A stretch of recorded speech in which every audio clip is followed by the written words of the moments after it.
to another episode of the GSMC Wrestling Laureate Podcast, brought to you by the GSMC Sports Network.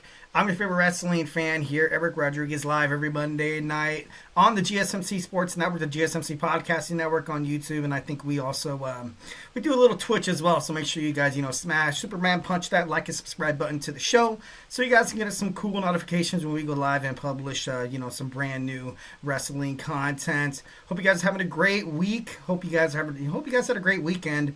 I want to get to see you guys like once a week, so it's partially the reason why I just love to talk to you guys. Want to hear what you guys have to say inside the chat in terms of professional wrestling, or just something if you want to talk about. Recently, we just found out the NCAA basketball champions. For the women's, it was UConn. For the men, it was Florida. Watched the rest of the end of the game. It was a little sloppy, but at the end of the day, I'm kind of thinking to myself, I'm like, dude, these guys are like straight up like freshmen in college, like sophomore, juniors. They're just kids, they're just kids. They are professionals, not trying to diminish their values or their skills or anything like that.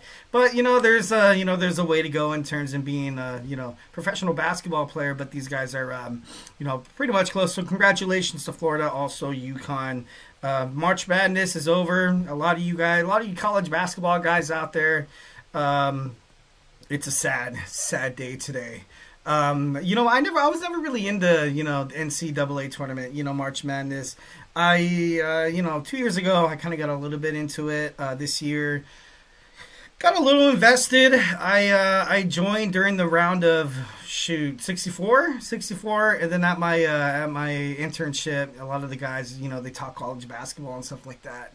So I was intrigued. So I put my money on Duke, with that top prospect, that guy Cooper Flag, but they got bounced up by Houston. It was a good game. I think it was 65-63, 65 around there. All in all, San Antonio definitely. Also, San Antonio Spurs legend Manu Ginobili was there at the during all the festivities before the game, and I'm a huge San Antonio Spurs fan. Representing the big three: Tony Parker, Manu Ginobili, and Tim Duncan. Love San Antonio. Well, this is a wrestling podcast, for Christ's sakes. Eric, what are you doing? Just talking some sports. All right, guys, thank you so much for tuning in to the GSMC Wrestling Laureate Podcast. Like I said, brought to you by the GSMC Sports Network. We have a great show for you today, all lined up. We got some Monday Night RAW review. Gonna give you guys my reactions toward all the action we got today. Also, we got Smackdown review as well. AEW Dynasty review. Fourth segment, we're going to dig on into the main event. Jon Moxley retains the AEW World Championship to the chagrin of much of the AEW, the whole world of professional wrestling fan base. So we're going to dig on into that. In our fifth and final segment, recently on NXT, we saw Tiffany Stratton relinquish the WWE NXT Women's North American Championship. We're going to talk a little bit about that. We're also going to talk about the ladder match. We already know Keilani Jordan. Also, Jada Park, no.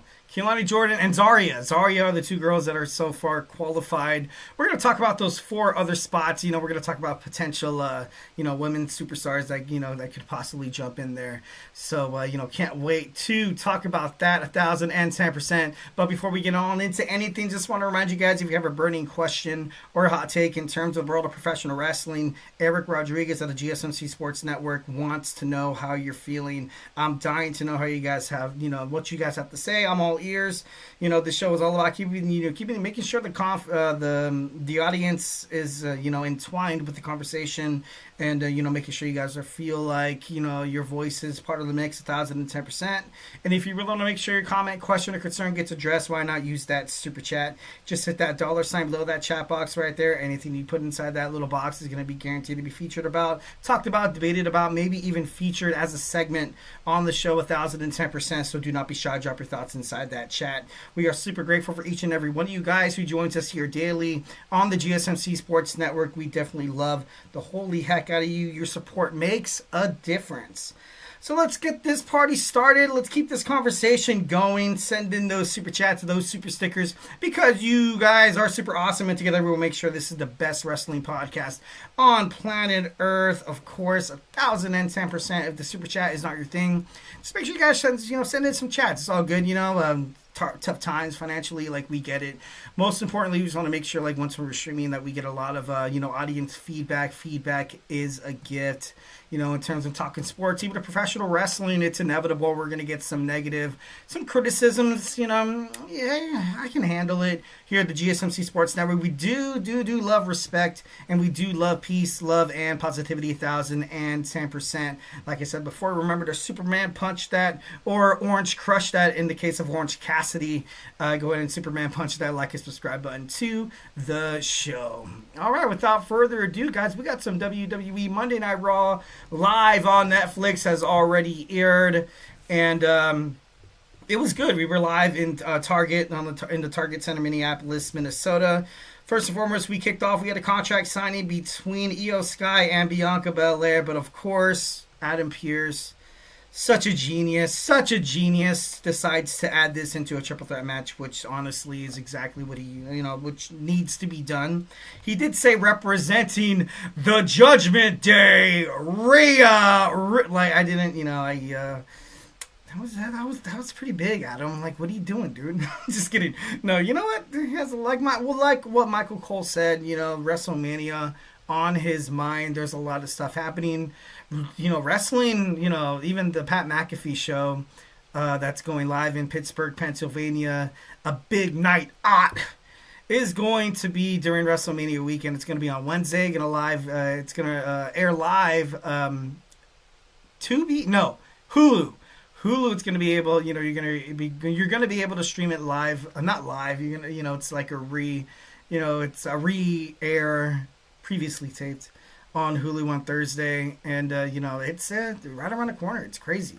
NXT Stand and Deliver, night 1, night 2 of WrestleMania, the dead man, The Undertaker, I guess, is going to be talking about stories. He's going to be, there's going to be like a panel of audience members going to ask questions. Me personally, I kind of want to see somebody not get too not offensive, but to kind of not test him. That's not the right word. Rattle him a little bit. I want to see I want to see him flustered. I just want to see him flustered just a little bit if someone asks a crazy question or something like that. I definitely want to see that. I want to see the roast of WrestleMania. Me personally, I'm not too sure how well it's going to go, basically knowing that professional wrestling and everybody knows it's it's choreographed. So I don't know how hard the punches are going to be, for the roast of WrestleMania, but I'm all for it.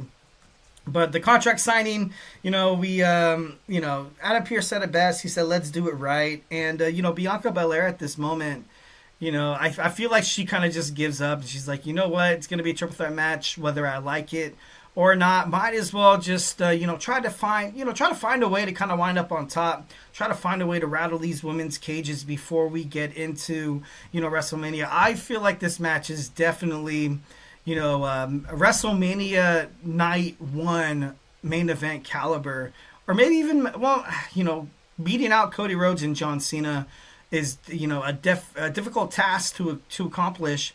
But, if CM Punk wasn't promised a triple threat match between him and Roman Reigns and Seth Rollins was the main event, I would definitely book this match as definitely this one's going to be, what is it? The follow-up act? No, that's not the right word. The opening act. The opening act to the main event of WrestleMania. So I can't wait to see that. Love Iyo Sky. Love her attitude toward everything. She looked at Adam Pearce with a big smile, told him thank you, walked away. As a champion, I love Iyo Sky. She drops the belt at WrestleMania, which I'm definitely not totally for 1,010%. But, she challenges someone like Lyra Valkyria. I feel like that match could be an absolute banger. I would love to see those two go at it 1,010%. Iyo Sky becomes the new WWE Women's Intercontinental Champion. That'd be pretty cool.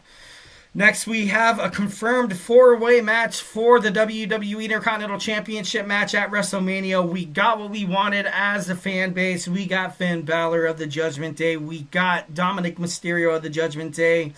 And Penta El Cero Miedo taking on Braun Breaker in a fatal 4-way match. This match should be absolutely badass. Finn Balor still thinks that Dominic Mysterio will have his back, and Dominic will continue to want to play second fiddle to Finn Balor, but I feel like Dominic Mysterio, he has other plans. Next, we have the Women's Intercontinental Championship match. Lyra Valkyria successfully retains her championship against Bayley. Bayley, there was a couple hardcore spots in this match. Lyra Valkyria took a knee that obviously rocked her. She... the moment she botched the sunset flip inside the turnbuckle by Bayley after that, and she was dazed. She got rocked, dude. Like, it was crazy. I felt like, I was watching UFC once when someone's like, you're just talking to them, those spaghetti legs. But, it was good. It was very, very good. It was a great match. Even Bayley took, once when Lyra Valkyria sent, her boots through the middle rope, Bayley got hit hard, and she nailed the ground pretty hard. So, after the match, Bayley obviously conflicted, obviously frustrated with her performance, leading her not to be the Intercontinental Champion. She slapped away Lyra Valkyria's hands at first, but, of course, we've already kind of seen heel Bayley for about, ever since the pandemic, the COVID era of WWE Thunderdome. So, I don't see Bayley really turning heel, anytime soon. So, obviously, she regretted what she did. Walked in, she stormed inside the ring and gave Lyra Valkyria a 5-star, hug. Bayley still a hugger after all. So, thank God for that. I'm just kidding. No, moving on. Bert Kreischer, Bert Kreischer, one of my favorite comedians of all time, was backstage on WWE and, Netflix Monday Night RAW. He has a special that's coming out. Just if you don't know who Bert Kreischer is, he's an amazing talent. Obviously, he's best friends with fellow comedian Tom Segura. They actually do host a podcast called Two Bears in a Cave. I could be wrong. Two Bears in a Cave. I used to listen to it a lot. But then obviously you get busy and stuff like that. Like, hey, you have kids and you have to spend time with the wife, so. But for me personally, I would rather sit in the garage and listen to Bert Kreischer and Tom Segura. No, I'm just kidding. Hope my wife's not watching this. Love you. So Bert Kreischer was approached, of course, by Chad Gable, or not El Grande Americano. And then, Chad Gable talking himself up, but then Otis came out, and, Bert, they did the machine on the machine. They take the shirts off like the cooler versions of Hulkamania, because let's face it, Hulkamania is dead. Not try to rattle any cages here. But no, it was pretty badass. It was a nice little backstage promo for Otis and Bert. Carrying across the scene backstage, talking to AJ Styles, saying that we need that old AJ Styles back. What's when AJ Styles, when he came into the WWE, like he, two-time WWE champion. I believe if AJ Styles is considering a retirement tour, which he is, and a lot of wrestlers kind of often mistake this chance of like, okay, this is not the retirement tour, but this is the pre-retirement tour. So if you can think about this as the only chance that AJ Styles really has to, kind of step into the limelight and kick some ass. He has a match against Logan Paul at WrestleMania, most likely, of course, still speculations. Karrion Kross, on the WWE roster until the end of the summer, when his contract expires. Should be interesting to see if WWE decides to put him into a storyline, which ultimately keeps Kross. But I do, I definitely like Karrion Kross, in WWE, and I feel like they can use him. The Final Testament, I gotta be honest, from the beginning, I was really like, I didn't really like it. I was kind of hoping that Karrion Kross would have started his singles career then. But then you had AOP, who came back and, they were released from WWE, and then they had a chance to win the NXT tag team titles again against, Nathan Frazier and Axiom. They failed to do that. And then in their only limelight, they defeated the Wyatt Six, which obviously ended with Uncle Howdy, Bo Dallas getting injured, and, all of WWE kind of suffering because, everybody was all this buildup of the Wyatt Six. They lose to the Final Testament. The Final Testament, Hope we're, as fans, I was like, okay, the Final Testament are going to take it to the next level, only to find out that they end up getting released. They all leave, and it sucks. And and the White Six too. Like, this faction is, it seems like it was dead before it was even created. Obviously sucks, for the late great Bray Wyatt. And I know his brother and WWE really want to pay homage to the character that Bray Wyatt, created. But they really need to spark, really need something at WrestleMania that just, that just pops. So you're definitely hoping for that. The LW will lose against Grande Americano and the Creeds. Cruz del Toro, Walking Wild. Oh my God, these guys are absolute fire. Obviously Chad Gable or Grande Americano, one with a loaded mask, stuffing a piece of metal inside his mask, hitting that falling headbutt from the top rope. So I thought that was actually pretty decent. Next, we have a Gunther promo going face to face with Jey Uso, and this promo was probably one of the best I've seen of basically what this match is going to entail at WrestleMania.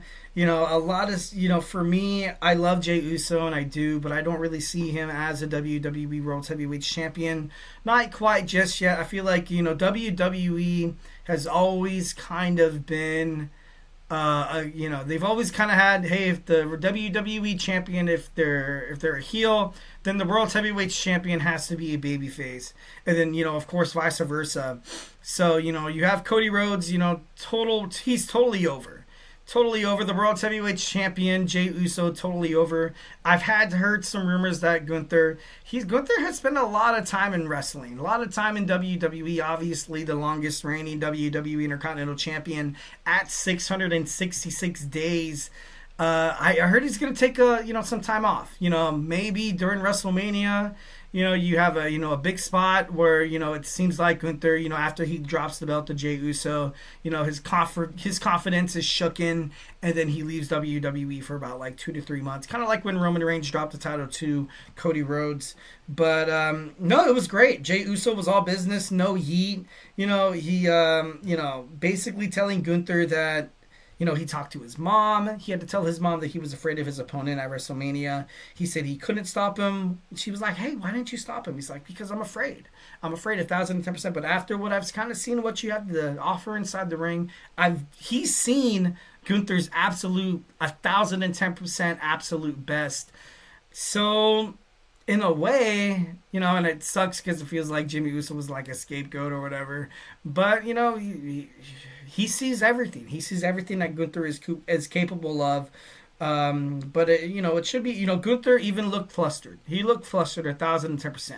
Absolutely flustered. Did not expect this reaction from Jey Uso. I was kind of he was kind of half hoping that Jey Uso would just come at him and attack him where he could. Obviously that's where Gunther prospers, is getting into the head of his opponents, causing them to overreact aggressively, thus causing a mistake, which has them, losing the match. So Gunther's on his back heels. Jey Uso said he prayed to God. He prayed to, Jude, whoever, that, that the night before WrestleMania, before their match, he's going to pray for his safety and Gunther's, and he says he wants to ask God for forgiveness for the man he's about to become. So I'm pretty excited. It was a nice little promo. It was pretty badass. No violence whatsoever, which was ideal, because this feud heading up to WrestleMania has been Gunther, Jey, and then this happened, and it seems like it's kind of nice. Heading into WrestleMania, I honestly feel like I don't want these guys to talk to each other anymore or like fight each other anymore. I feel like right now this build up, if this was the Monday Night Raw before WrestleMania, it would be absolutely badass, and it would be it would be perfect. All right, next we have Rey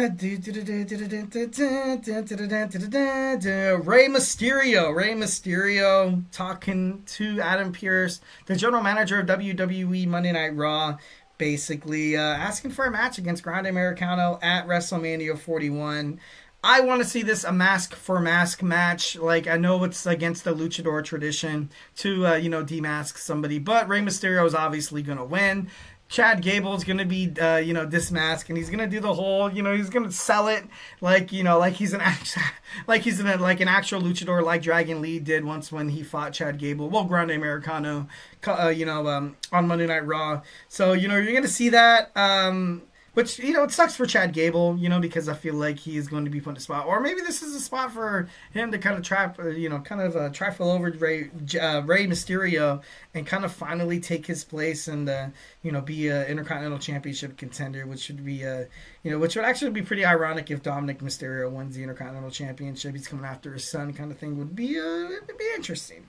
Next, Tony Hinchcliffe, the guest, comes in. Commentary, obviously, he's going to lead the roast of WrestleMania 41.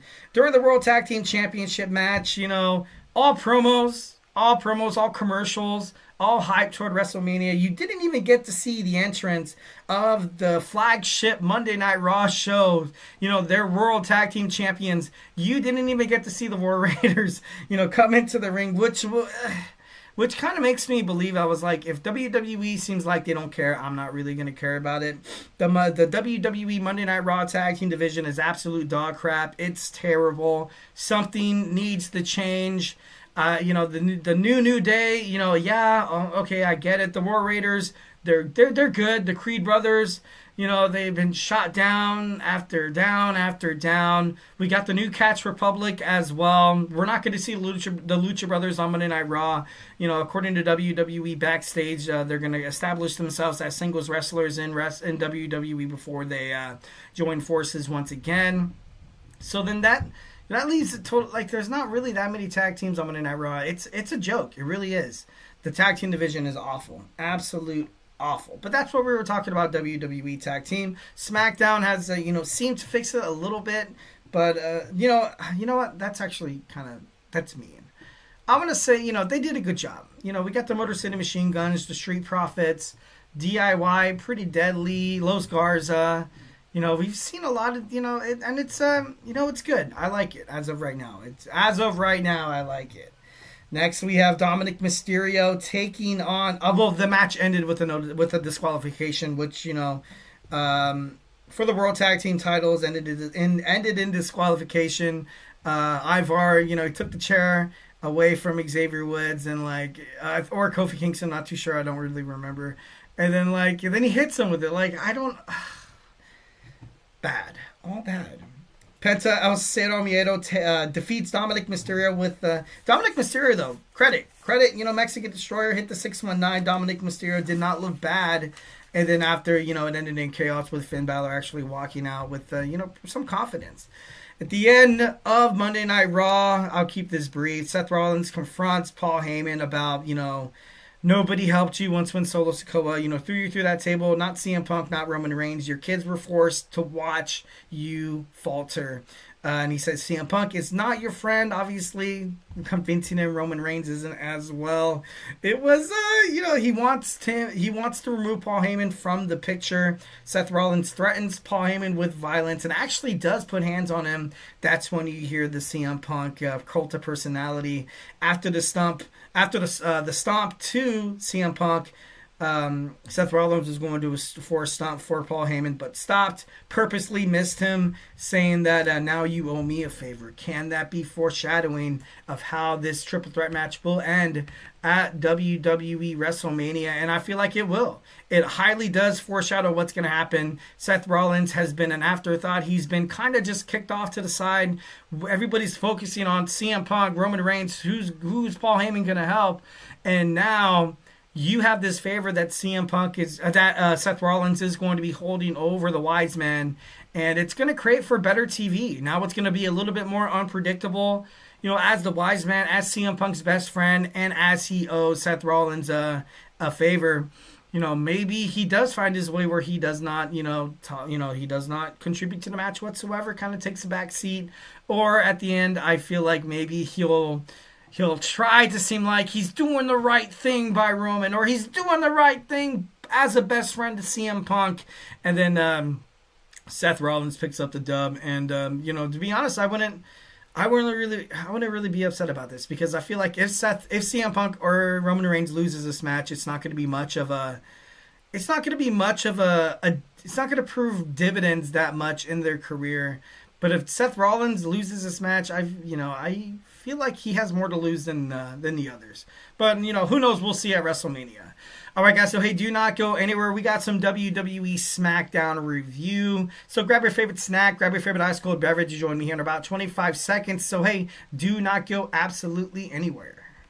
I feel like I'm losing my mind. Is everybody in the world blind?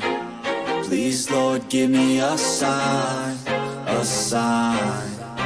I feel like I'm losing my mind. Is everybody in the world blind? Please, Lord, give me a sign, a sign.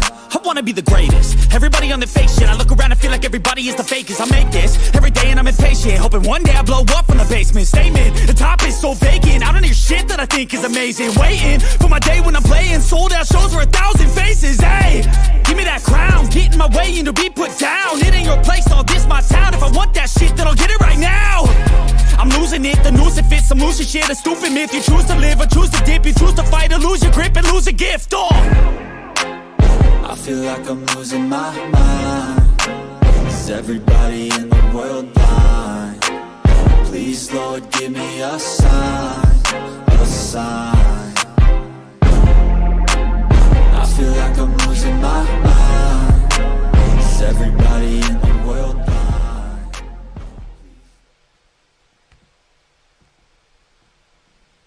And we are back with the GSMC Wrestling Laureate Podcast, brought to you by the GSMC Sports Network. I'm your favorite wrestling fan here, Eric Rodriguez, every Monday night live on the GSMC Sports Network, 8 p.m. Pacific Time, 11 p.m. Eastern Time. Here to talk about the greatest thing in the world, professional wrestling. We talk about all the action inside and outside the ring, backstage curtain calls, all the rumors, all the drama, all the conspiracy theories. We talk about contract negotiations, extensions, and new signings of superstars, their inactive statuses, and injury updates. We talk about promotions from WWE to AEW to TNA to Ring of Honor to GCW to Deathlock Professional Wrestling to the NWA. If it makes major news in the world of professional wrestling, we talk about it here on this show 1010%. So remember to Superman punch that like and subscribe button to the show. So you get some cool notifications when we go live. Also, when we publish new content, we have all these other amazing podcasts that you guys would definitely love to be a part of. Before we get into anything, just want to remind you guys, if you have a burning question or hot take in terms of the world of professional wrestling, go ahead and hit up that super chat right there. We we accept all the. There's no such thing as a harsh comment or anything like that. Just, of course, stay respectful and stuff like that. Don't be shy. Drop your thoughts inside that chat, though. And if you really want to make sure your comment, question, or concern gets noticed on air, why not use that super chat? Just go ahead and hit up that $sign. Anything you guys put inside that box is going to be talked about, featured about, debated about, maybe even take place of a segment on this show 1010%. Just want to make sure you guys feel like your conversation, make sure you guys feel like your words, your 2 cents, your whatever is going to be a part of this show. We definitely value the opinions of our guests and audience members, so don't be shy. Drop your thoughts inside that chat. We are super grateful for each and every one of you guys who joins us here daily on the GSMC Sports Network. Your support makes all the difference. So let's keep this conversation going. Let's keep this party going. Send in those super chats, those super stickers, because you guys are super awesome, and together we will make sure this podcast, this wrestling podcast, is the best in the business. Also, again, if super chat's not your thing, go ahead and hit up that tips and donations link at the gsmcpodcast.net. Tell me what you like, tell me what you don't like. Just remember to Superman punch that like and subscribe button to the show. Follow the show, follow the network here, the GSMC Sports Network. We do love a lot of peace, love, and positivity, 1010%. But in terms of talking sports, it's inevitable. There's going to be some disagreements. There's going to be some criticisms. And guess what? It's already water under the bridge. It's all gravy, baby. Don't even worry about it. Just want to make sure you guys feel like you are absolutely welcome, because this is a welcome podcast. This is not my podcast. This is our wrestling podcast. So, hey, don't be shy. Drop your thoughts inside that chat. All right, without further ado, let's go ahead and talk about some WWE Smackdown. I gotta be honest, guys, this was one of the best episodes of Smackdown that I've watched so far this year. There's been some decent ones. They're not really bad at all, because wrestling, obviously, sports entertainment. It's it is what it is. So SmackDown was live in Chicago, and of course, in terms of Chicago, you have CM Punk and Paul Heyman having a bromance, hugging it out, and it is what it is. It is what it is. We kind of knew that this, obviously they have chemistry in the past. I felt like this promo was ultimately designed to kind of get the fans to think that he was going to be in CM Punk's corner, which at the end of the night you ultimately found out. But right now, especially what happened, what we recently talked about on Monday Night Raw with, Seth Rollins basically sparing Paul Heyman, not attacking him or anything like that. So now he owes Seth Rollins a favor.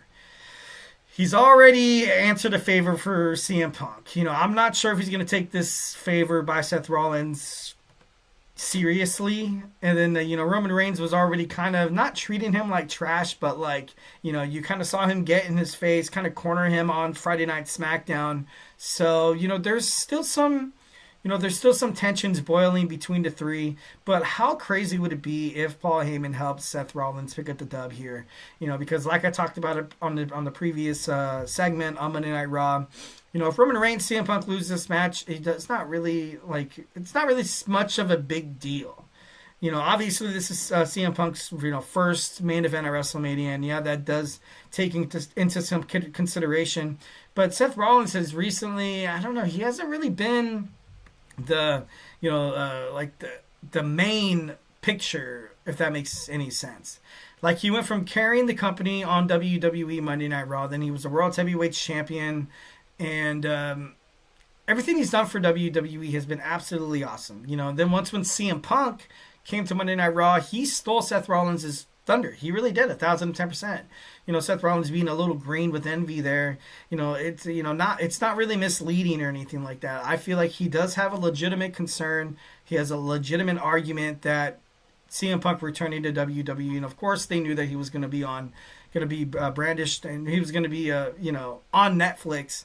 And it does kind of suck. Drew McIntyre feuded with him, then went to SmackDown. Seth Rollins is probably going to stay on Monday Night Raw. I'm not too sure how long this, this feud between him and CM Punk is going to go on. But if you have him winning at WrestleMania, I feel like that just kind of, as Seth Rollins, got a chance to destroy the dream that CM Punk once had, main eventing WrestleMania and coming up short. So, I feel like then with that, he'll move on. Then you could start building up this, this CM Punk versus Roman Reigns storyline, and I that's something that I would prefer to see. Like I was mentioning, like I said, I feel like Paul Heyman during the Triple Threat match at WrestleMania is going to be stuck in a situation where he's like, hey, I want to be a good friend and help CM Punk. Oh, no, I want to be a good wise man to Roman Reigns. And then he's going to do something that's going to be by mistake, and then Seth Rollins is going to capitalize and he's going to win. Which is going to lead CM Punk and Roman Reigns to both distrust Paul Heyman. So, none of them are, they're going to have somebody in their corner and a wise man or anything like that. So, that would be an interesting, kind of take.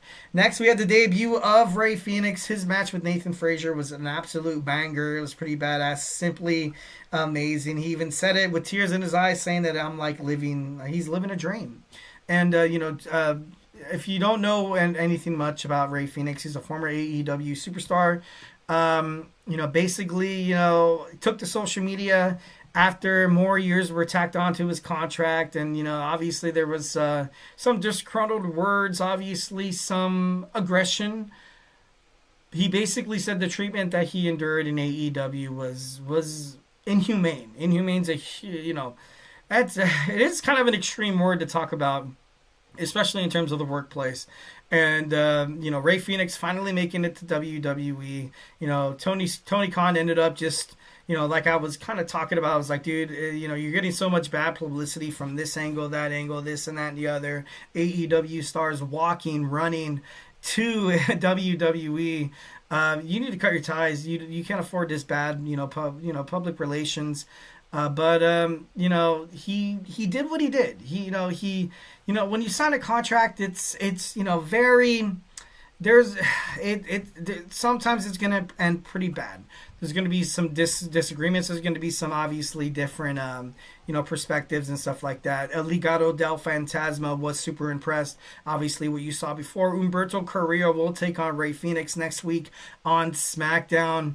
I doubt he'll do anything to do with Legado del Fantasma. And before Monday Night Raw aired, I was actually, kind of thinking about it. I was like, okay, what if Rey Fénix is stuck in a position next week on SmackDown where he's being mugged by Santos Escobar and, Angel Garza and, of course, Humberto. And then you see Penta come out, and they're still out, man. And then you see the leader of the LWO, Rey Mysterio, come out. Then you get that fantasy, you get the best luchadors in the world of professional wrestling, finally legends, finally teaming up in a 3-on-3 match at WrestleMania. You got Penta, Rey, and Mysterio teaming up against Legado del Fantasma. But of course, obviously, watching Monday Night Raw kind of spoiled that a little bit, but, it is what it is, right? Drew McIntyre threatens Damian Priest with an eye patch. I thought that was pretty cool. Obviously, being slammed through the windshield of a car.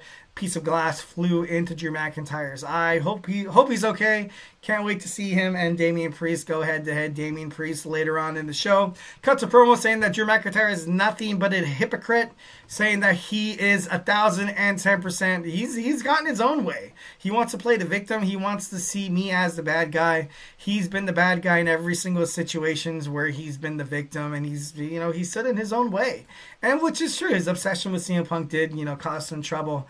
But I'm hyped for this match. Damian Priest, that promo on SmackDown, I liked, whenever I see Damian Priest, I really see him as a future star in WWE. The way he cuts promos, the way he speaks on the mic, the way he wrestles inside the ring, it's like something that you've never really seen before on WWE. And I feel like that's super badass. Something that you would, as a wrestling fan, kind of watch WWE. You're like, okay, hey, this is like corporate mainstream, stuff. So I'm going to like check into the indies and stuff like that. I feel like Damian Priest kind of brings that new taste to professional wrestling. Not dogging on him. No, definitely by no means necessary of, any way, shape, or form insulting El Campeon, former El Campeon, Mr. Senor Money in the Bank. If anything, I'm like, dude, this guy brings a new taste to professional wrestling. And there's no doubt in my mind that this guy will be a World Heavyweight Champion or WWE Champion one day. So, both him and Drew, I definitely love, seeing them. In the match, we have the LA Knight defeat Tama Tonga, even with the help of Solo Sikoa, defeated him pretty soundly. We see a Vignet. We see an Aleister Black teaser. I can't wait to see what's next with him. But one of the main things of Friday Night SmackDown, obviously, is that unscripted promo between Charlotte Flair, the challenger, Tiffany Stratton, the WWE Women's Champion, heading into WrestleMania. And this promo was definitely, man, this with the backstory too, with Charlotte Flair recently appearing, basically talking about her feelings on, being divorced 3 times and she didn't want to end up like her father. Although she does respect her father 1,010%, and their family has gone through heartbreak. Obviously, she lost a brother to, I'm not too sure. I don't want to say anything that's not accurate or anything like that. But all in all, I love the fact that Tiffany Stratton kind of stood up for herself. There's been some backstage turmoil, quote-unquote turmoil. Obviously, this could be WWE pulling our leg, and this is what Tiffany Stratton are working back scenes, obviously seeing everything unfold on social media, and they're like shaking hands, probably going to dinner or something like that. That could be a possibility as well. Playing devil's advocate, just being like, okay, what if this was actually for real? What if these girls actually do hate each other? With the promos with Tiffany Stratton, Charlotte Flair, and then Charlotte also is stuck in the, position where she, I feel like WWE is like, all right, teach her. We want Tiffany Stratton to be, more mature. We want her to be more of a, superstar in WWE. So she's honestly putting Tiffany through all these tests throughout every promo that Charlotte Flair has done. A lot of people might say like she's cooked. Tiffany Stratton, by all means, that's true. Is she trying to bury Tiffany Stratton, a new, prettier, new face talent on SmackDown in the women's division? maybe see all these questions and possibilities and conspiracy theories go through the minds of WWE fans, thus creating the picture for WrestleMania. Obviously, at the end, Tiffany Stratton. The fans were absolutely behind Tiffany. I loved it. I even looked at Wade Barrett's face, and I saw Wade Barrett kind of smile, kind of look at Tiffany Stratton's like, that's awesome. She's grown up. She's getting it. She's going to be a huge star. I love the face that Wade Barrett was making. The fans were treating Charlotte Flair like she was Logan Paul. Every single time she opened her mouth, it was like, ooh, like, it was crazy. It was something and Charlotte looked flustered. She looked out of it. She looked like she couldn't believe her ears. And then she started talking about Tiffany Stratton's squeaky voice. And then she couldn't get a word in. And then, of course, to the Queen's grace, she was like, oh, I'm going to award you the final words. You can go ahead and say whatever you want to say. And then Tiffany Stratton lays down a bomb. You're going to walk out of WrestleMania, not with the title. You're going to be all alone like you are outside of the ring. What is that, Charlotte? 0 for 3? And oh my God, it was so crazy.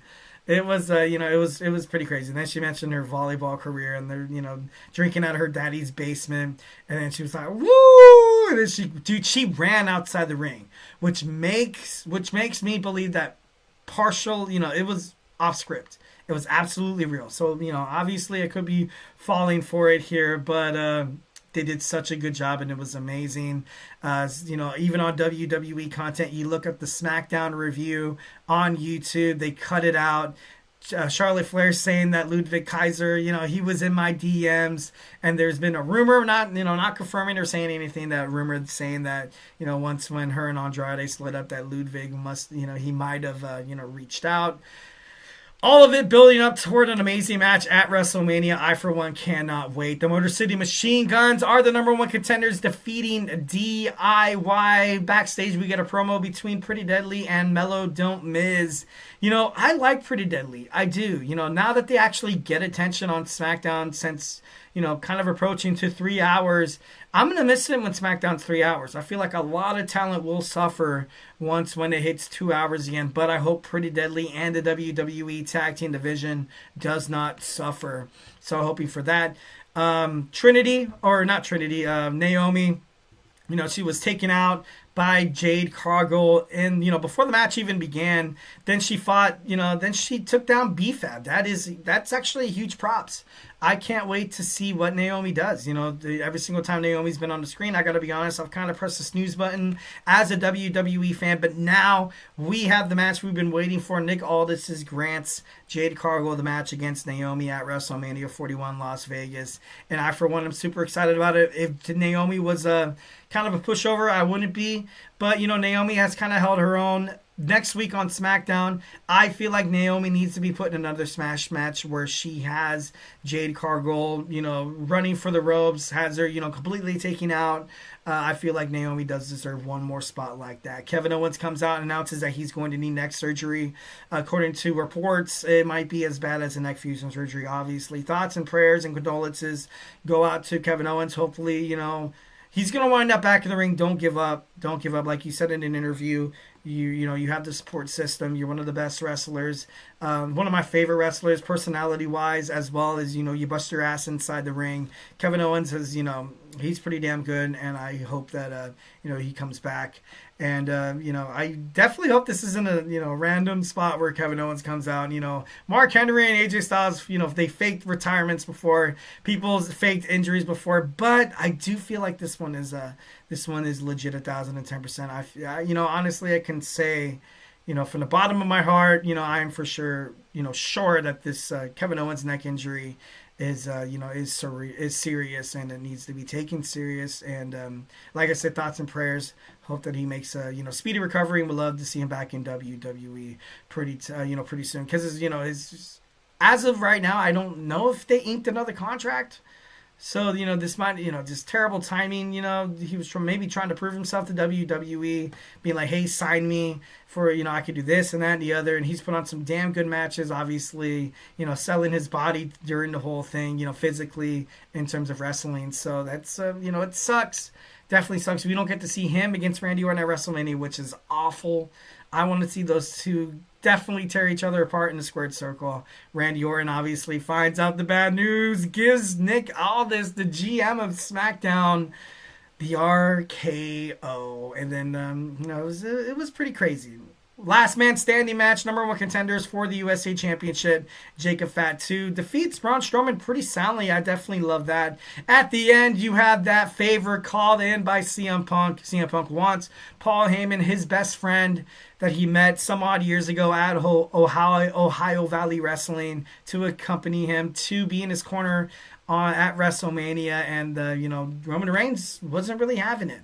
Seth Rollins kind of off to the side, not really, but obviously on Monday Night Raw, make it an interesting, sparing Paul Heyman of the curb stomp, now saying, hey, now you owe me a favor. And then, kind of making it even there. And I feel like that needed to happen. That needed to happen 1,010%. I definitely, because Seth Rollins, like I said, he's been kind of like an afterthought between, the stardom of CM Punk and Roman Reigns. It kind of seems like he's kind of faltered off to the side. But no, Monday Night Raw made sure that Seth Rollins is, he can win too. So I definitely love that. All right, guys, so hey, do not go anywhere. We're going to jump on into our next segment. We got AEW Dynasty reaction by me. So grab your favorite snack, grab your favorite ice cold beverage, get those questions ready, get those statements ready to talk about some AEW Dynasty. Grab your favorite snack, grab your favorite ice cold beverage, and join me here in about 20 seconds. So do not go absolutely anywhere. Looking for your daily fix of sports talk without having to pay for it? GSMC Sports Network is available on YouTube. Just search GSMC Sports Network. Get your fix of daily sports talk shows on YouTube, absolutely free. NFL, college football, NBA, MLB, MMA, UFC, fantasy football, and so much more.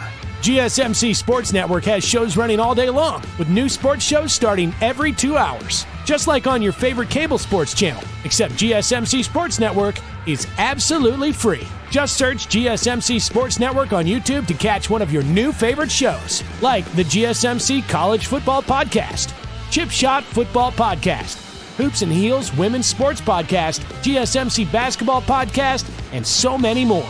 Check it out for yourself. GSMC Sports Network, now available on YouTube absolutely free.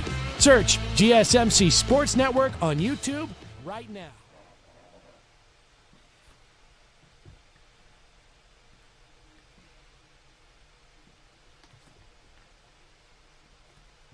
And we are back with the GSMC Wrestling Laureate Podcast, brought to you by the GSMC Sports Network.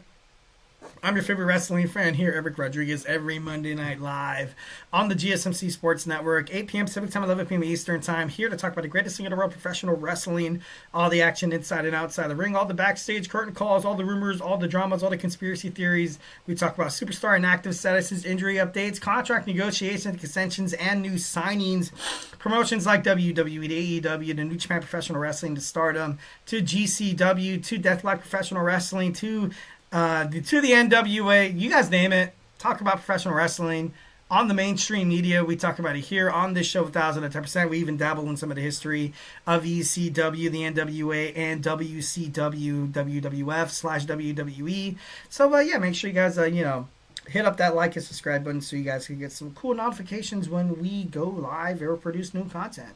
We have all these amazing podcasters with all these amazing, different kind of types of sports and stuff like that. So I give you the Eric Rodriguez guarantee that you will never, ever, ever, ever regret subscribing to, or you'll never be bored watching the GSMC Sports Network. All right, without further ado, we have AEW Dynasty live from Philadelphia, Pennsylvania. Philly has some good wrestling fans, 1,010%. So let's get and dig on into it. We got the 0 Hour. We got Nick Wayne, Leo Rush, and Axel Andretti defeating AR Fox and Top Flight. Obviously it was a nice little high-flying match to kind of, to warm up the crowd a little bit. For one, I love Axel Andretti. I don't know why. There's something about him that, this guy's, sick as hell. AR Fox and Top Flight, I feel like this was not like an underdog match, because I'm definitely not trying to diminish the values of, Wayne, Rush, or Andretti. But I think a lot of people were expecting Fox and Top Flight to pick up this victory here. But, I definitely like that they didn't. Is that weird to say that I'm mad, but I'm happy at the same time? I'm Mappy. I'm just kidding. No, moving on. So this match was actually pretty cool. Definitely to get the fans ready for another awesome PLE of AEW. They have great PLEs. I got to be honest. Next, we have a Max Caster Open Challenge. Was answered by his former tag team champion, Scissor Me Daddy. Anthony Bowens with Daddy Ass. It was a squash match. Sad. I gotta be honest, I was a little upset. I was like, damn, man, like them as the tag, as the Acclaimed.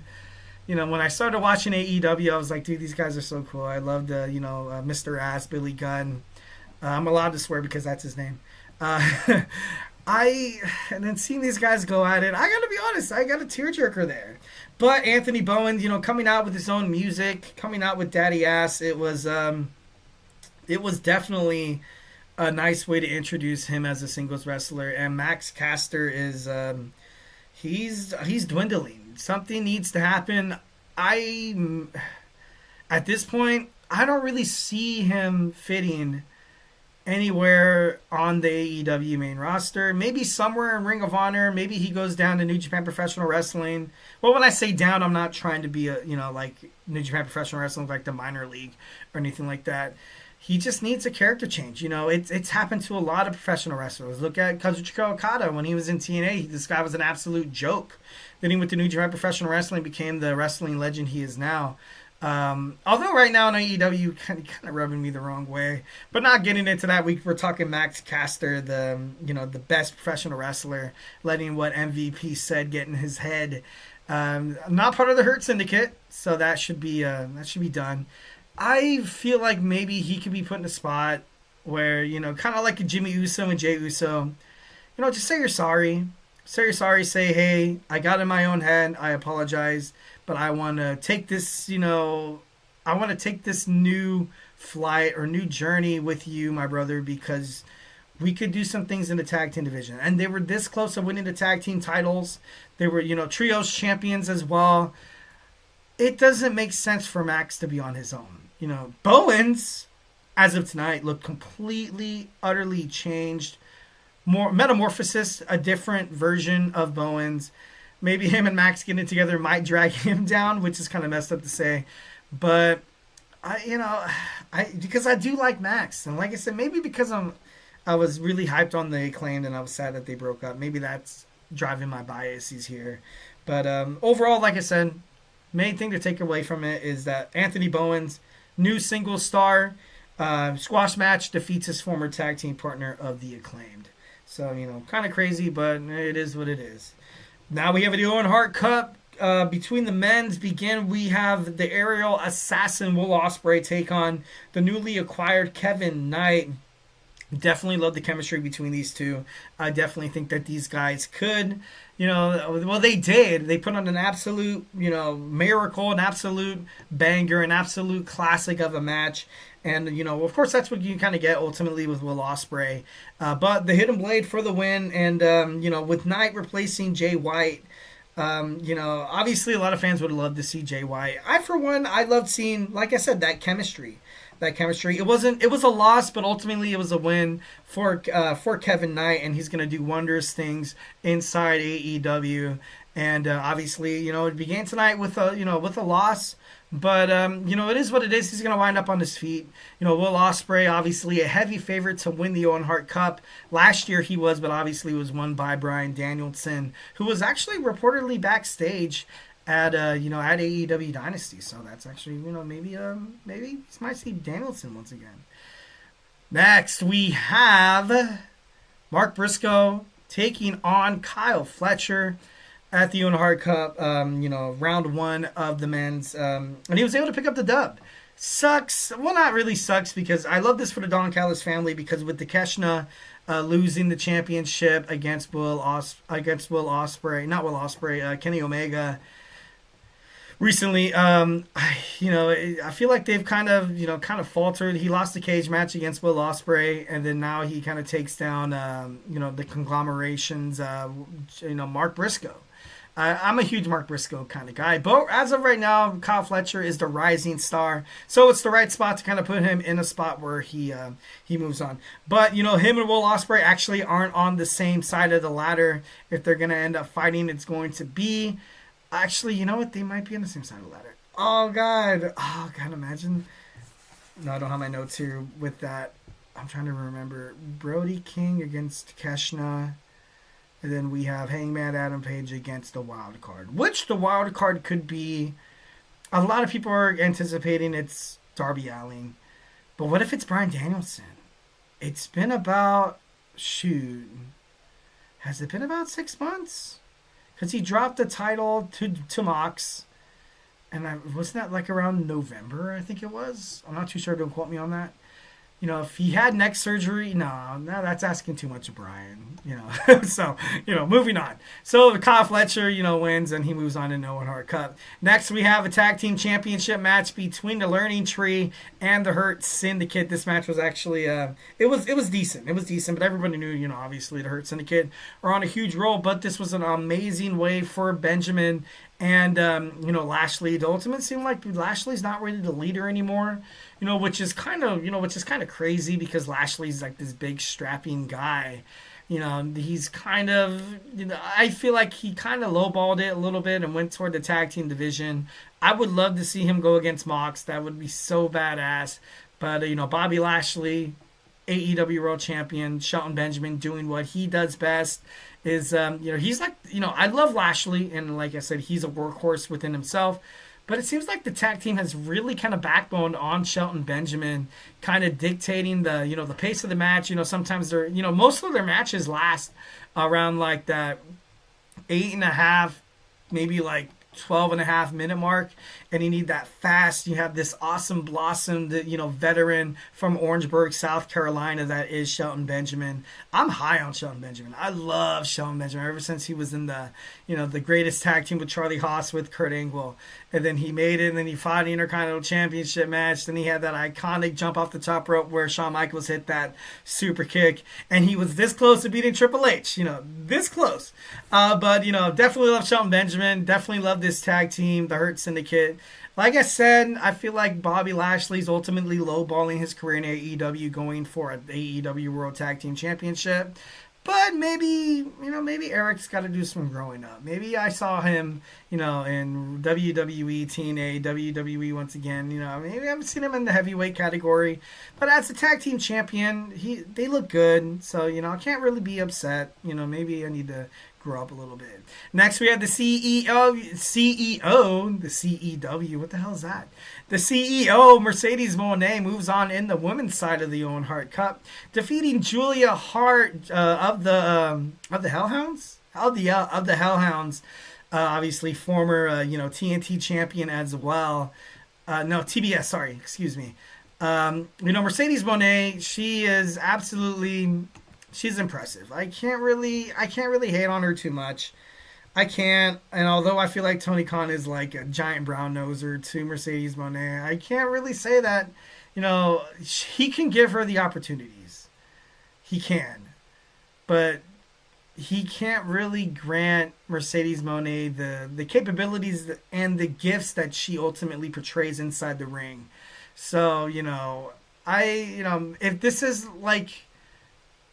If the CEO of AEW, if this is like a forever like dominance, like a dynasty, because I think of AEW, I think sometimes when I think of AEW, I feel like they've been going on for like 10, 20 years, but AEW's history has only began, guys. They began the company back in 2019. They are literally they're still like a baby in terms of a wrestling promotion. And now you're going to have somebody as likable, somebody as popular, name, image, likeness, that is Mercedes Moné. That's not a bad history book. So, all this time, I got to be honest, I've dogged on Tony Khan for kind of putting their fate in Mercedes Moné's hands in the women's division AEW. I've kind of crapped on it a little bit. I feel like she shouldn't be a multiple champion. Maybe she can. I feel like she needs to give up one championship. Definitely. New Japan Professional Wrestling Women's Strong Championship. Yes, definitely. You can do without. TBS champion, you can keep it. You are the, you're the boss, the CEO, whatever you like to call yourself. So, I don't know. All in all, happy for Mercedes Moné. She has a bright future within AEW and the history books. She's already like a Hall of Famer. If AEW died today, she would be probably be a Hall of Famer. We have the AEW World Trios Championship match. We had the Death Riders, the team of Wheeler Yuta, the Bastard Pac, and Claudio Castagnoli taking on FTR and Adam Copeland, rated FTR. This match, good for Yuta. Good for Yuta for stepping up for his team, picking up the victory. But what happened after the match was mostly the story. FTR turns on Adam Copeland, giving him the concerto.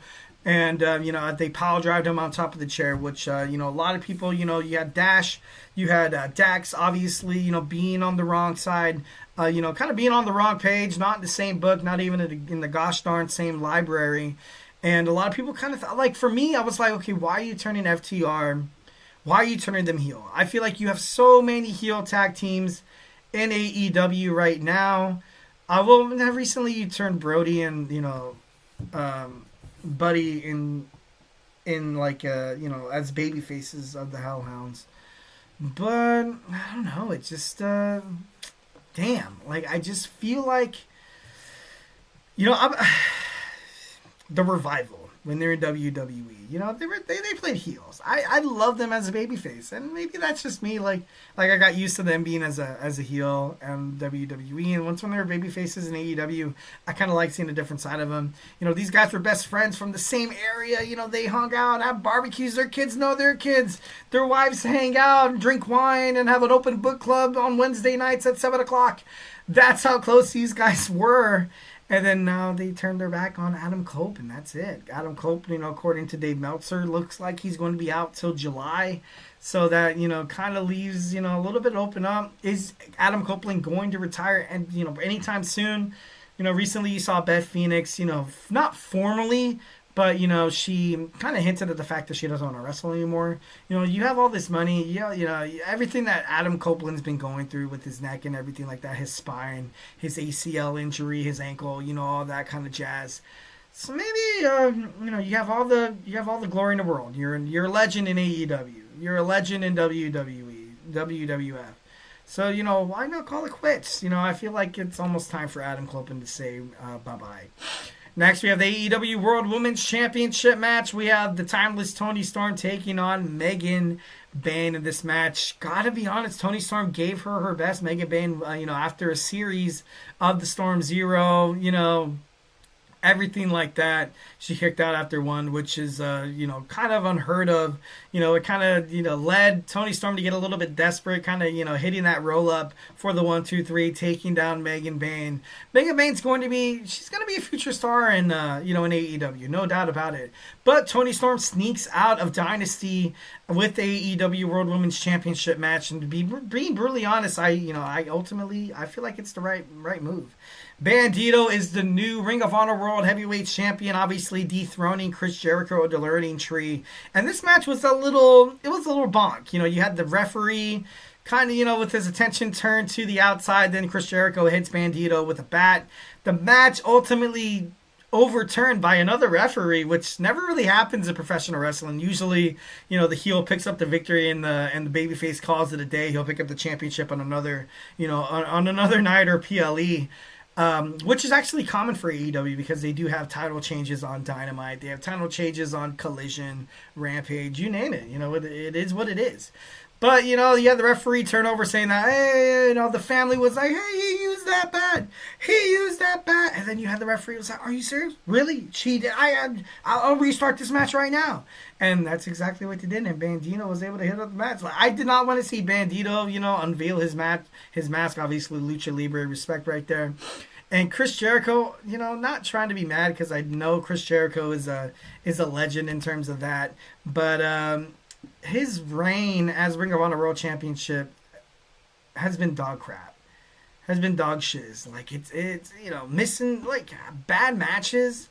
I don't want to say he should retire.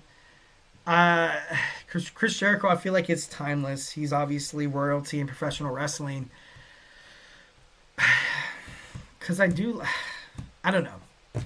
Something needs to happen. This learning entry thing, I feel like right now they'll start building up the storyline where he, tries to put over, we'll try to put over Brian Keith or Big Bill here. Big Bill, obviously, the Shawn Michaels and Diesel. Maybe Chris Jericho pushes Big Bill too much.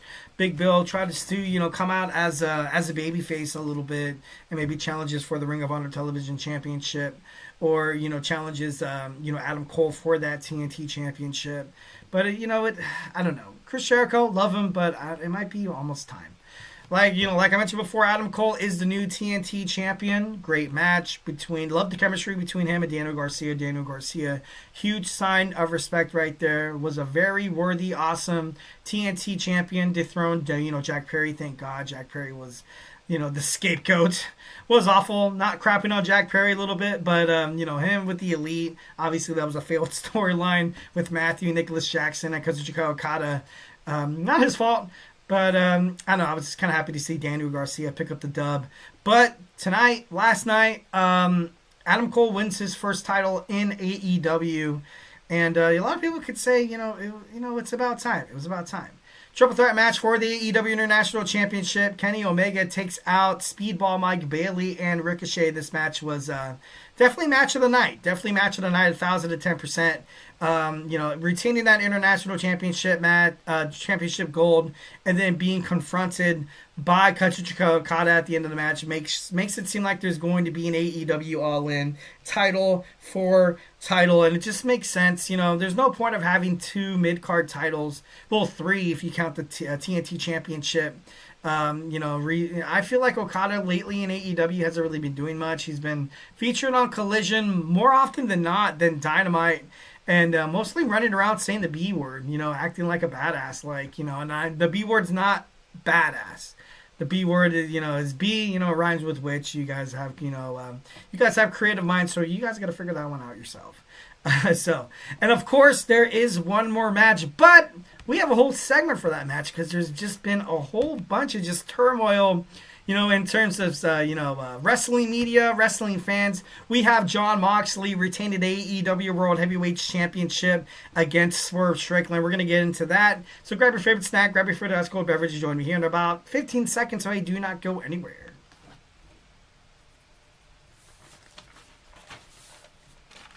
For the best and latest podcasts available anywhere, go to the podcast app on your cell phone and type in GSMC. To access free content-rich podcasts on health and wellness, book reviews, sports, entertainment, relationships, social media, movies, technology, finance, and even weird news. Subscribe and download the GSMC Podcast Network's family of shows, available everywhere podcasts are found.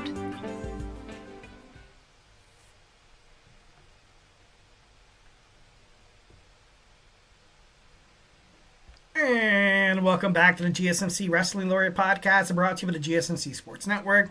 I'm your favorite wrestling fan here, Eric Rodriguez, every Monday night live on the GSMC Sports Network on YouTube. 8 p.m. Pacific time, 11 p.m. Eastern time, here to talk about the greatest thing in the world, professional wrestling. We talk about all the action inside and outside the ring, all the backstage curtain calls, all the rumors, all the dramas, all the wrestling conspiracy theories. We talk about superstar inactive statuses, injury updates, contract negotiations, extensions, and new signings. We talk about promotions from Stardom to New Japan Professional Wrestling to the GCW to the NWA to AEW to WWE. We even talk a little bit about historic wrestling like ECW, WCW, beginning and NWA. We have top 10 list of everything. Actually, I'm going to drop a video talking about the worst finishers and the best finishers in wrestling. So make sure you guys, stay tuned for that. Superman punch that like and subscribe button to the show. Follow the show, follow the network here at the GSMC Sports Network. We do love a lot of peace, love, and positivity, 1,010%. But we need you, audience members. Definitely love you guys. Definitely cherish your guys' opinions. We need you guys to keep these awesome podcasts going. We have all these amazing, charismatic, enthusiastic, passionate podcasters who have one goal in mind: to make sure you guys consume all the sports content that you guys love so damn much. And guess what? It's FREE free. So do not forget to Superman punch that like and subscribe button to the show, to the network, to absolutely anything. Why am I singing right now? Moving on, we got Jon Moxley retaining AEW World Heavyweight Championship match, and a lot of people hated it. I kind of saw it. It is what it is. I don't know if that makes any sense. It was what it was. I wanted, the fans are behind Swerve. Whose house? Jon Moxley of the Death Riders in terms of AEW has been absolutely killing it ever since Jon Moxley became a full-timer on AEW. He kind of ran Matthew and Nicholas Jackson and their whole taking over AEW, we are the elite. They kind of took over that storyline, which ultimately surprised a lot of fans once when you saw Matthew and Nicholas Jackson at the end of the match do what they had to do. But let's get on into it. We have the Marina Shafir, obviously Prince Nana spot, which a lot of us knew was going to happen. We had the referee bump spot. He was taken out by a chair. Jon Moxley tries throwing a chair at Swerve Strickland. Swerve ducks, obviously kind of aces referee in the face. Hangman Adam Page comes out not knowing who to attack, and Pac, Yuta, Castagnoli come out, and then you see the Ops too. This match was an absolute banger. Like Samoa Joe, Hook, Katsuyori Shibata, all these guys comes out. For me, I felt like it was like an AEW version of WrestleMania 40, where you had, The Rock, John Cena, Solo Sikoa come out, The Undertaker, only for Cody Rhodes to finish his story. But Swerve Strickland did not get to finish his story, which kind of sucks. You had him with the Swerve Stomp, ready to hit that 1, 2, 3. Lights go dim. Who can it be?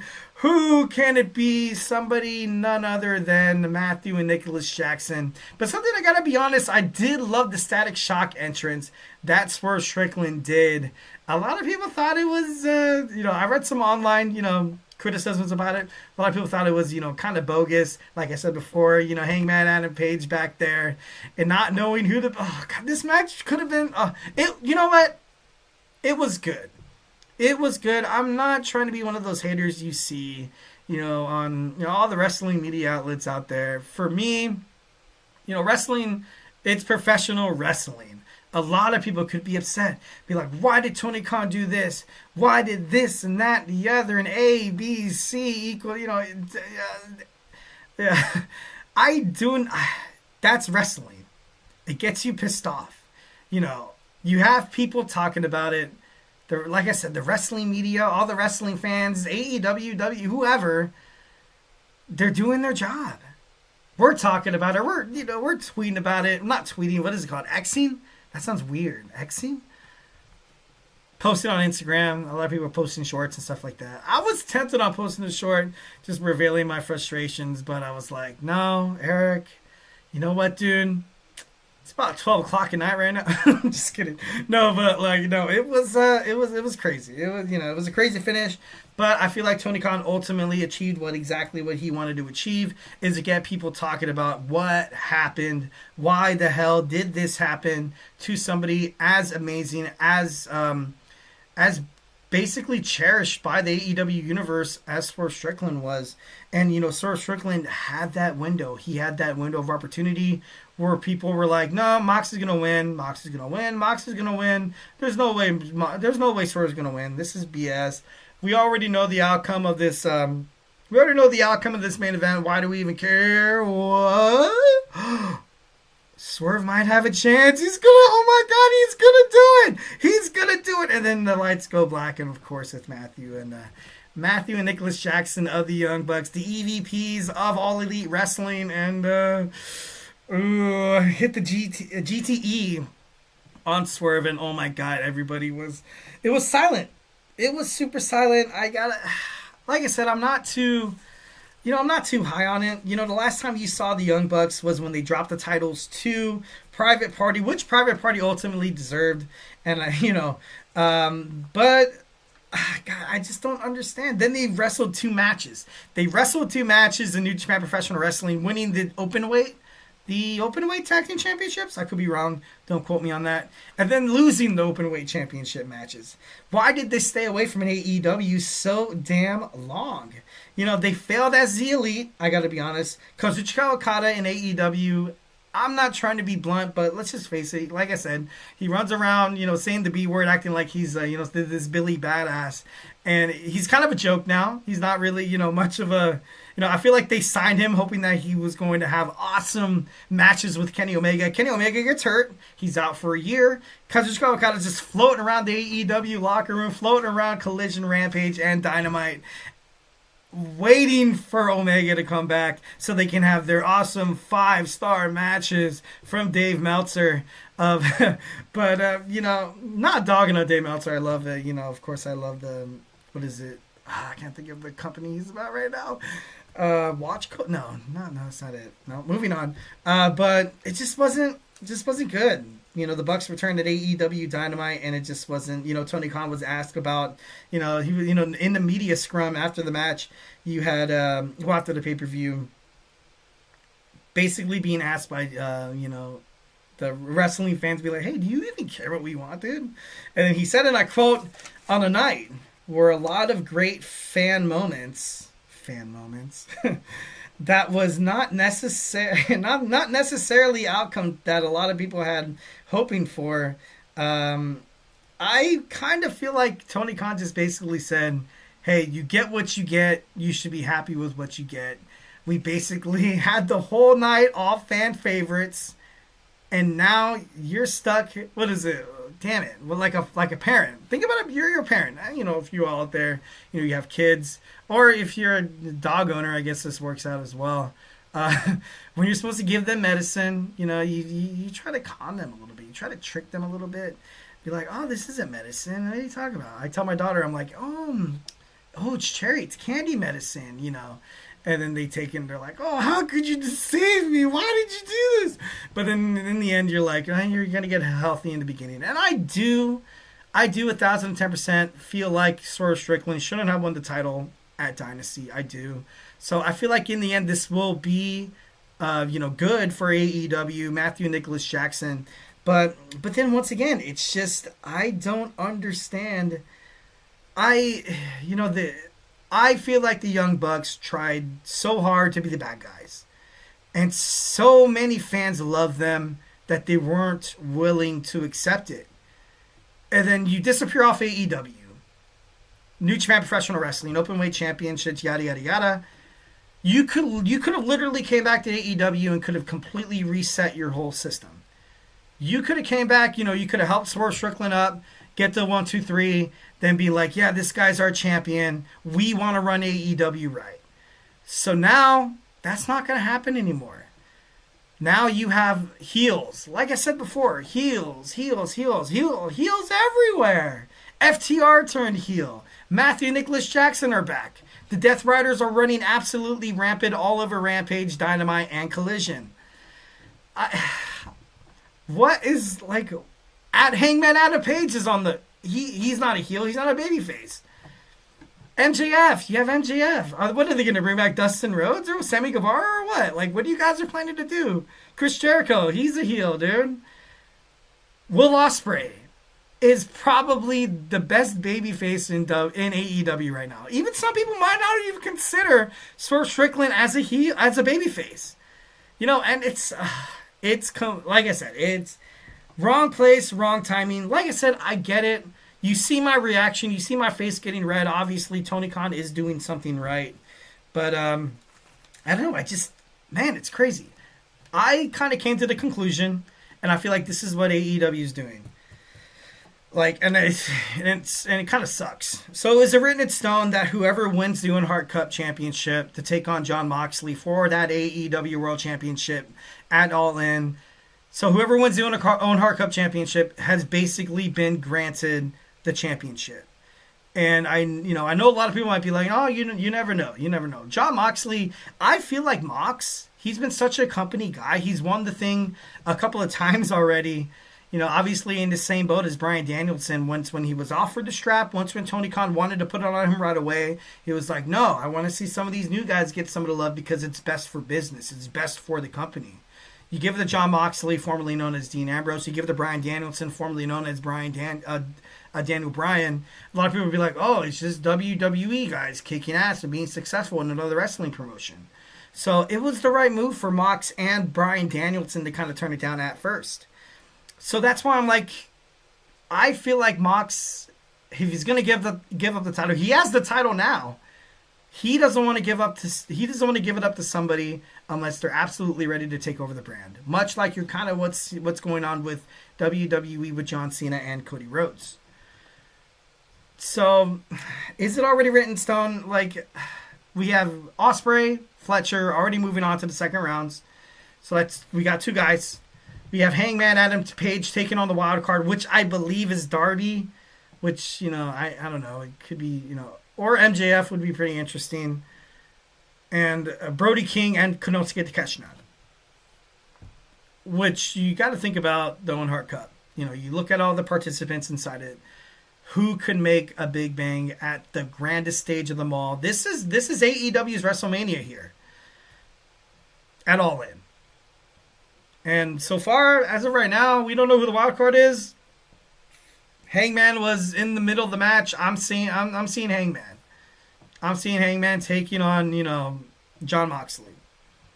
And I got to be honest, I'm not really happy. I wouldn't really be happy with that main event. Love Hangman. I just wouldn't really be happy. And people paid money for this. Instead of $50, it was $60.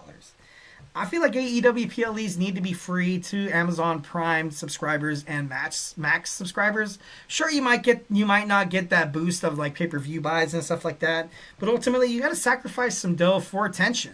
You get attention. Attention, it turns into fans.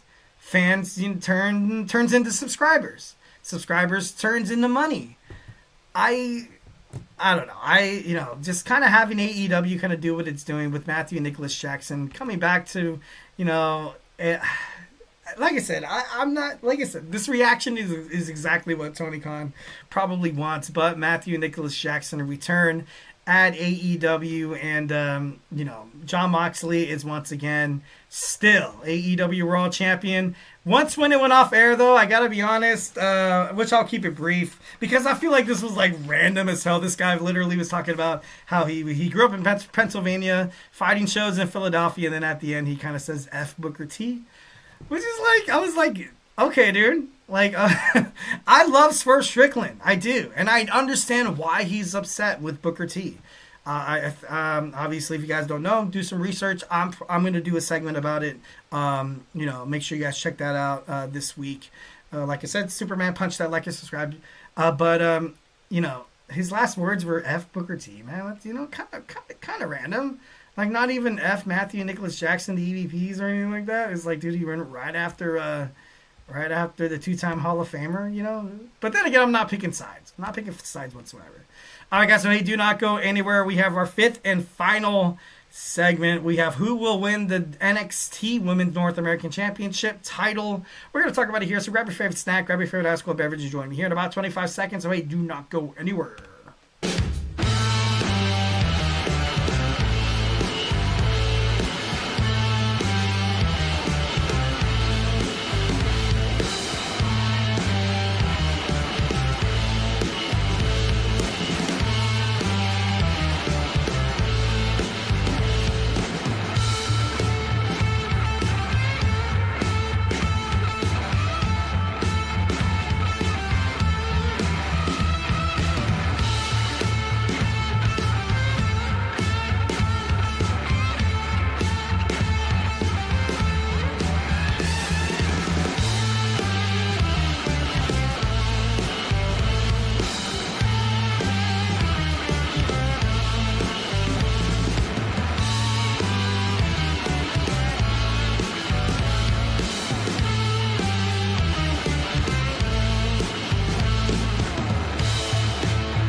And we are back with the GSMC Wrestling Laureate Podcast, brought to you with the GSMC Sports Network.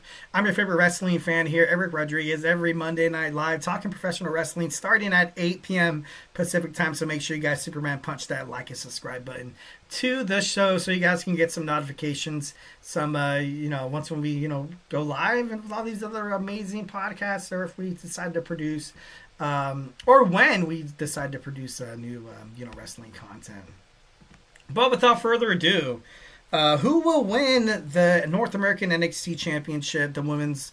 I kind of like the direction it's going right now. I love the fact that Stephanie Vaquer, I kind of like that she relinquished it, and I like another ladder match. I do. But I would prefer like an Iron Survivor match. That would be pretty sick. That would be pretty badass. But, hey, it is what it is. Because you kind of had the ladder match, to determine the inaugural one. So I'm like, okay, are you trying to favor Kelani Jordan here? But, an Iron Survivor match for the championship would have been pretty dope. Something that a lot of fans were kind of ultimately kind of upset about. And honestly, if you're kind of Fallon Henley, I'd be upset as well. She had a chance where Fallon Henley, Stephanie Vaquer defended the WWE NXT Women's World Championship against Jada Parker. And then she was beaten up pretty bad by Fatal Influence after the match. She was beaten, battered, and, basically, she was taken out. Could have easily dropped the title back to Fallon Henley, but WWE NXT didn't want that. Like I've kind of alluded to a little bit here, Henley was a good champion. She was all right. I got why they put the championship on Fallon, but I more or less kind of understand why they put it on Kelani Jordan. And the way Kelani Jordan right now, she's rolling as well. And the title, like what Stephanie Vaquer said, it does deserve to be defended weekly, what her and Ava ultimately agreed on. And, the new champion at Stand and Deliver, a 6-woman ladder match. And, Stephanie Vaquer said ultimately her goal in NXT is to push NXT Women's Division, not to stop it. Looks like Mercedes Moné could learn a thing or two in terms of the AEW Women's Division there. Not trying to take a shot at Mercedes. Well, maybe just a little bit. Jada Parker, obviously, totally upset, stating that she has a claim.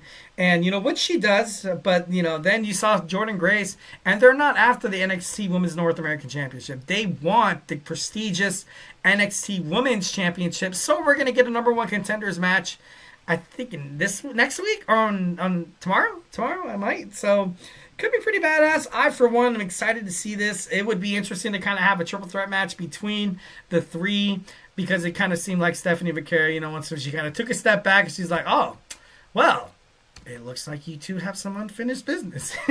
But, love Stephanie Vaquer. Thank God that she's a very thoughtful champion, relinquishing that championship. Is ultimately, it's the best for what NXT has right now. And she's she's clear 1,010%. So we have a ladder match at Stand and Deliver. So far, obviously, like I mentioned before, we have Kelani Jordan, who actually took out the prodigy Roxanne Perez to become a participant, and we have Zarya. So we have two amazing, absolutely, bombshell of an athletes here so far participating in the ladder match. But all in all, who besides the two will be included within the match? So we have 4 more spots. 4 more spots, and we're going to go through them right here. Jakara Jackson, obviously, you had, Last Legend. She lost the champion. She lost the match against the Zarya in a hard-hitting match, which was pretty freaking badass. But, Jakara Jackson, I feel like has a little bit of a chance here. And not too much. It would make no sense for her to maybe, to participate. Because if you see her in a lot of matches, she takes a lot of beating, man. She does. Like, during the match, I feel like, WWE creators backstage are like, okay, how are we going to make this match last about 7 minutes? Oh, we have the entrances about, 2 to 3 minutes. And what if for 4 minutes? What if for 4 solid minutes we see Jakara Jackson just getting wrestled and getting absolutely, smashed? No, I'm just kidding. No, she's a great wrestler. And the fact that she kicks out, the fact that she stays intertwined within the match, she doesn't she doesn't tap out or anything like that. This girl's a tough ass broad, man. So, obviously giving a credit to Jakara Jackson, 1,010%. We got Izzy Dame. I would have bought that Izzy Dame is going to be in the ladder match if you didn't have Ricky Starks defeat Shawn Spears for that NXT Men's North American Championship. So now I'm kind of low. I was kind of a little bit, I was getting toward the culling, although they do kind of remind me of like a Charles Manson family kind of cult or whatever. I'm just kidding. Moving on. But I feel like my confidence for the culling is kind of down right now. So I don't think it would be smart for Izzy Dame to be in that match. Carmen Petrovic could be a possibly, maybe she can be in there. I feel like she'll qualify. Maybe. I feel like she'll qualify. But I feel like thanks to her new boyfriend, Ashante the Adonis, she'll find herself short. Maybe that could happen in the ladder match or within the qualifying match. Maybe Lola Vice, I feel like would be a gem. She would be an absolutely great spot to be in this ladder match. Obviously, this girl's a tough girl, title worthy. North American champion, I believe, I do like Lola. I do. I feel like she kind of comes off a little strong here. Obviously, I feel like that has to do with a lot of her MMA background. Usually, like MMA backgrounds, like it took Shayna Baszler quite a bit of time to kind of get used to it. Ronda Rousey never did in WWE. But sometimes, you can't come off too strong. So I feel like Lola, she would be an asset to the match. And I feel like maybe Sol Ruca, during the first ladder match, she was that close.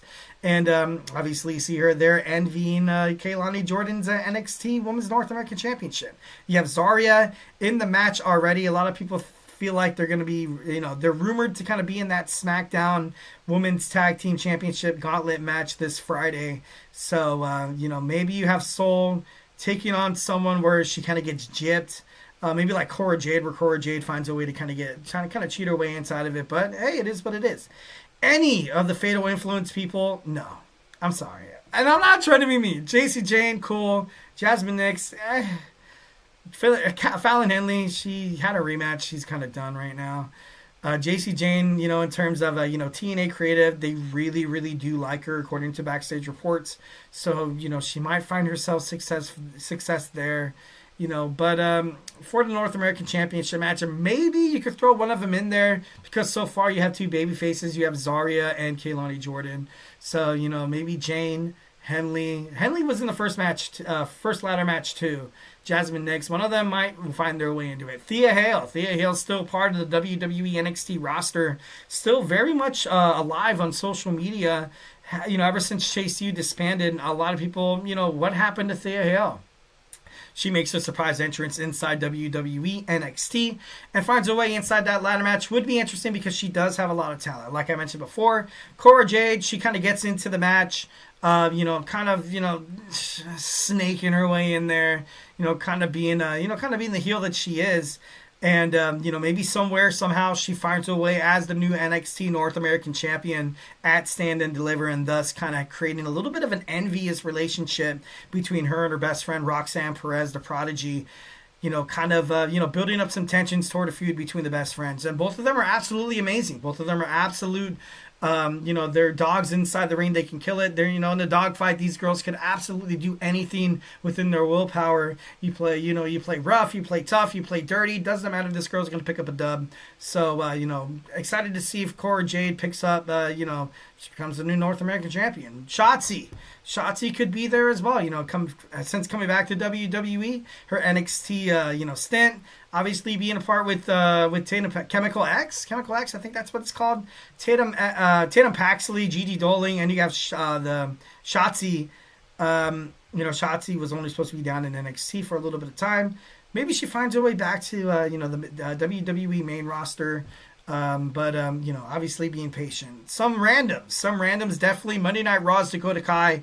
She could come back. She's a 2-time NXT Tag Team Champion, 2-time WWE World Women's Champion. So she could definitely. She has the talent. Came twice short of becoming the WWE Women's Intercontinental Championship match. Ivy Nile could definitely be within the match as well from Monday Night Raw. Maxine Dupree. On Monday Night Raw last week, you saw her confront Adam Pearce saying that, hey, I want to discuss my future here. I want to definitely 1,010% find out if I'm going to, if I'm going to continue just kind of being this like role player where I'm just like, getting my ass kicked whenever I'm inside the ring. She did participate in the Money in the Bank match, which she kind of, she was decent. So, it could happen. Nikita Lyons, she's been off of NXT. She fights here and there. But no, she was in a smash spot a couple weeks ago on NXT. I think it was Zarya or Jordan Grace. It was one of those two, and I really honestly didn't like it for Lyons. I thought it ultimately kind of diminished her value a little bit. I was, she kind of comes off as this, this embracer, this absolute, like, she's stocky. This girl's bulky, man. You walk into this girl with an alley, this girl kick your arse. So, I don't know what WWE NXT is planning to do with Nikita, but it is what it is. Someone from TNA, maybe Alicia Edwards. I wouldn't mind that. I wouldn't mind that whatsoever. I feel like that would be, pretty badass. Lastly, but not least, we have Xia Brookside possibly participating within the ladder match. So, everything's up in the air. I feel like WWE, with this partnership of TNA, I'm not trying to sound rude or I'm not trying to sound, like a brute. But I feel like TNA has lent NXT a lot more favorable stars than WWE them, if that makes any sense. If there's one title that could possibly change hands, because for a successful relationship, I do feel like, much like you saw when New Japan Professional Wrestling and Ring of Honor and CMLL and AEW came together, Tony Khan's Promotions, you had one AEW superstar win from CMLL. You've had one Ring of Honor superstar win from AEW. So you have to have those titles shift. And it would make sense for, it's up in the air. It's a ladder match. This could definitely happen. If TNA, if this relationship, this partnership wants to be successful, one title from WWE has to be on TNA. But that's my opinion. 1,010%. But, it is what it is. And a lot of people, Julia, I guess, has been cleared to participate in wrestling. I heard she was at a GCW event where she wrestled Ariana Grace. So she might come back, which would be kind of weird because then, I'm injured. I dropped my NXT World Championship to Stephanie McCare. I'm coming back just to kind of you kind of recycle the belts there, and she becomes NXT Women's North American Champion. That would be a little weird, but then again, with Julia being on the roster, you can't really be too upset, I guess. The pretty man, the beautiful man. I'm just kidding. I can't nail down that accent. Hopefully nobody takes it offensively. I apologize. Moving on. Well, guys, that's it. Thank you for tuning into my show. I'm Eric Rodriguez, your favorite wrestling fan. Remember to Superman punch that like and subscribe button. Follow us on Twitter /X, whatever you like to call it. Instagram, TikTok, Facebook for more content and updates. And remember, if I have not made you a wrestling fan by now, we have all these amazing podcasts inside the works. We have Sports by GSMC GSMC Sports with Kenneth. We have Down by Contact Sports with my man Jeremy Lapidus. So make sure you guys check those out. We have all these other amazing podcasters. I'm not gonna mention it because I don't want to mess up. Jake with GSMC College Sports. We have Marab with the GSMC Basketball Podcast, and we have Nolan with our Deadball Podcast. Make sure you check those out. We got Matt as well, Matt Quinn, talking everything about the NFL. The NFL is absolutely on fire off season. NFL's king, guys.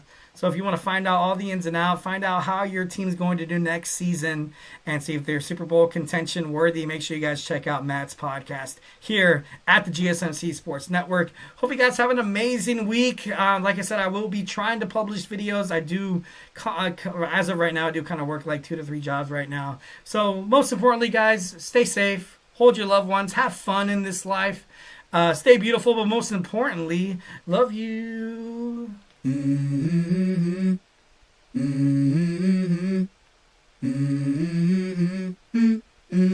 Let's go. I wake up to a little bit of drool on my pillow, feel like it's gonna be a bad day. Yeah, I'm tired of shit, and the coffee ain't hit yet, damn ain't that